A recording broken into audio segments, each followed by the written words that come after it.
तो परमेश्वर प्रत्येक युग में आए हैं और द्वापर के अंदर वो करुणामय नाम से प्रसिद्ध हुए और कलयुग में वो परमात्मा कबीर नाम से आए।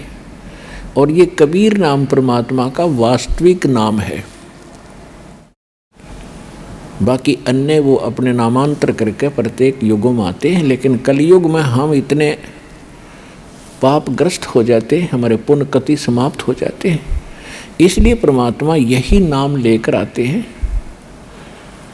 और परमात्मा के नाम बार बार बोलने से वैसे भी आत्मा पवित्र होती है।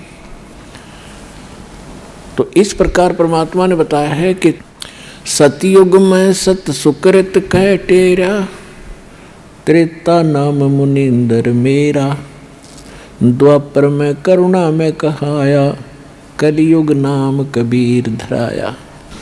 जब कलयुग में परमात्मा आए सन 1398 संवत 1455 ज्येष्ठ सुदी पूर्णमासी, जेठ उतरते की पूर्णमासी को दिन में सुबह यानी सुबह सुबह ब्रह्म मुहूर्त में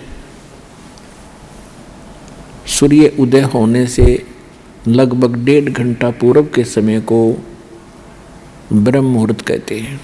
तो पुण्यात्माओं, परमात्मा कहते हैं जो जन मेरी शरण है ताका हूँ मैं दास, गेल गेल लाग्या फिरूं जब तक धरती आकाश।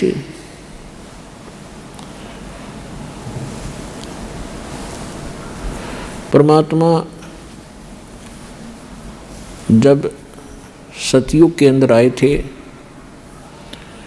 उस समय एक विद्याधर नाम के ब्राह्मण थे, उनकी पत्नी दीपिका थी।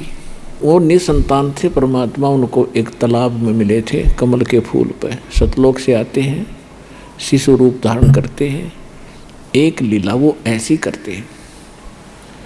तो उस समय ब्राह्मण के घर परिवर्तन होने से वो ऋषि कहलाए। त्रेता युग में फिर वही ब्राह्मण और ब्राह्मणी वेद विज ब्राह्मण हुआ और सूर्य वो दीपिका वाली आत्मा हुई। परमात्मा फिर उनको मिले। आगे चल के फिर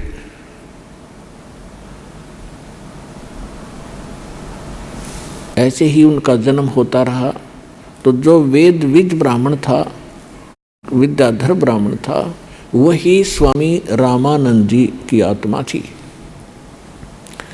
अब परमात्मा कहते हैं जो कभी मेरी एक बार शरण में आ गया, मेरे संपर्क में हो गया, उसको मैं पार करके छोड़ूंगा। परमात्मा ने स्वयं आकर के लीला की थी, एक जुलाहे का काम कराया और एक गृहस्थ जीवन जी कर दिखाया। बाकी उनके कोई पत्नी नहीं थी परमात्मा कबीर जी के, और ना उनके कोई माता पिता थे और न ही उनके पुत्र पुत्री थी। पुत्र पुत्री तो उन्होंने 2 मुर्दों को जीवित किया था किसी परिस्थितियों में, कि ताकि ये भोले व्यक्ति मुझे पहचान सकें कि मैं गॉड हूँ, भगवान हूँ।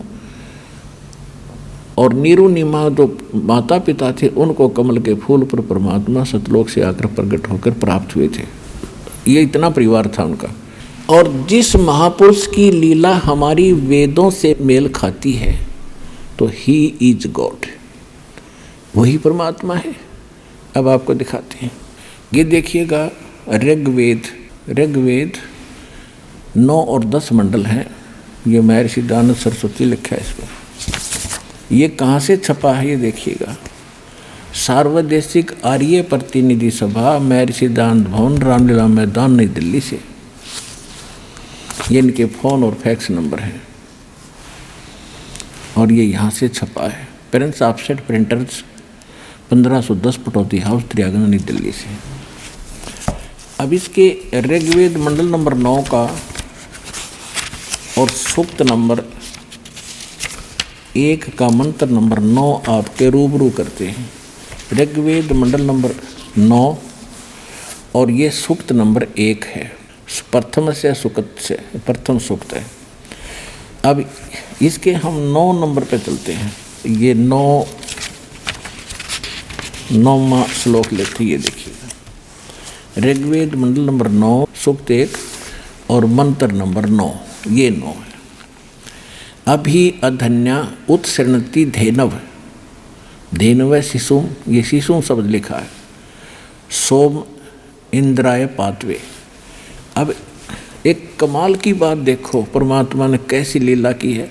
यदि ये दास अनुवाद करता इन वेदों का, हमने तो करे रखा था तुम्हारे भगवान की लीला, हमने पता कि कबीर इज गॉड, परमात्मा की महिमा में लिखी, आंखों देखा, संतों ने बता दिया, लेकिन आप जी का विश्वास नहीं होता जब तक वेदों में ना मिलता। अब वेद क्या बता रहे हैं, और ये अनुवाद करता भी वो महर्षि दानंद के चेले हैं, और महर्षि दानंद है इनका, और ये खुद भगवान को निराकार मानते हैं। इन्होंने कोशिश भी की है अड़ंगाकरण की, अनुवाद की, लेकिन कहते हैं चोर चोरावे तुम बड़ी गड्ढे पानी में, वो गड्ढे हुआ ऊपर आवे न सच्चाई छनी। इन्होंने खूब कोशिश की अपना ज्ञान के आधार से इनका अनुवाद अड़ंगा करने की, लेकिन छुपा नहीं सके सच्चाई को। देखना ये खुद अनुवाद कर रहे हैं। उस सोम माने इन्हें कर दिया सोम स्वभाव वाले पुरुष को। देखो कमाल के आदमी है ये। अब सोम माने परमात्मा, 6 जगह लिखे पाओगे, देखिए इसी 9वें मंडल का ये प्रथम मंत्र है ये वाला, और इसमें सोम शब्द है, ये सोम, इसमें सोम माने सोम स्वभाव परमात्मन, यानी सोम का अर्थ है परमात्मा, शीतल सर्व शांतिदायक परमात्मा। सोम माने चंद्रमा भी होता है, लेकिन यहाँ परमात्मा की महिमा चल रही है, सोम माने ये परमात्मा। तो यहाँ इन्होंने क्या डंगा कर दिया, ऋग्वेद मंडल नंबर 9 सूक्त 1 मंत्र 9 में इम माने उस सोम माने सोम स्वभाव वाले पुरुष को, हम कहेंगे उस सोम स्वभाव वाले परमात्मा को जो शिशुम, जो शिशु रूप में धारण करके कुमार अवस्था में, अभी अधन्या, अभी माने सब प्रकार से यानी पूर्ण रूपेण, अधन्या माने अहिंसनीय नहीं, अधन्या माने बिना धनाई, धेनो माने गौवे तृप्त करती है। बता, अभी ने खूब कोशिश कर ली बकवाद करने की, लेकिन छुपा नहीं सके। परमात्मा 3 प्रकार से लीला करता है। इसी में पहले मंत्र में लिखा है कि वो परमेश्वर जब यहाँ सर्व उत्पादक प्रभु एक लीला करने के लिए जब यहाँ प्रकट होता है, सहशरीर आता है, और वो 3 प्रकार के शरीर से सबकी स्थिति से सबका धारण पोषण करता है। एक शरीर में तो सतलोक में रहता है, वहाँ तो बहुत तेजों में शरीर है, 1 रोमकूप में करोड़ शरीर मिला दे, करोड़ चंद्रमा, इतना नूर है। फिर हल्का तेजपुंज का रूप बनाकर वो 2 प्रकार से और लीला करता है। एक तो करता है शिशु रूप धारण करके, एक लीला प्रत्येक युग में ऐसी ही करता है, कमल के फूल पर प्रकट होता है तालाब के अंदर, जिस कारण से उसको नारायण भी कहा जाता है। नारायण माने जल के ऊपर आके विराजमान होने के कारण भगवान नारायण कहलाता है। और वहाँ से ये ऐसे निसंतान दंपत्ति प्रत्येक युग में उनको उठा ले जाते हैं। वहाँ फिर वो लीला करता है, एक मनुष्य की तरह जीवन जीता है, ज्ञान प्रचार करता है। और दूसरी प्रकार का फिर वो कभी भी कहीं पर भी जिंदा महात्मा संत साधु का रूप धारण करके और आके प्रकट हो जाता है, अच्छी आत्माओं को ज्ञान देते हैं, उनको सतलोक ले जाते हैं, फिर अपने गवाह बना के छोड़ जाता है। इस प्रकार वो लीला करता है।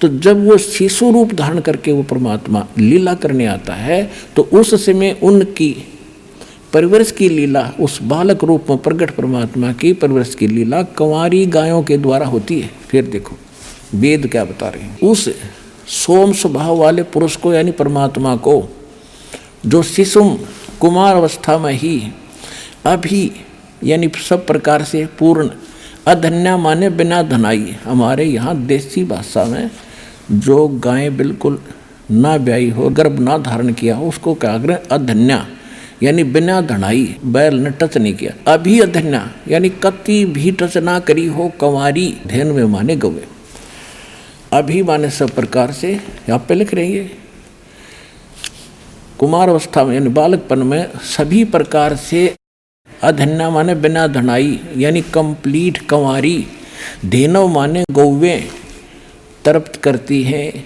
उनके पालन की लीला कुंवारी गायों से होती है। अब who is God? Kabir is God.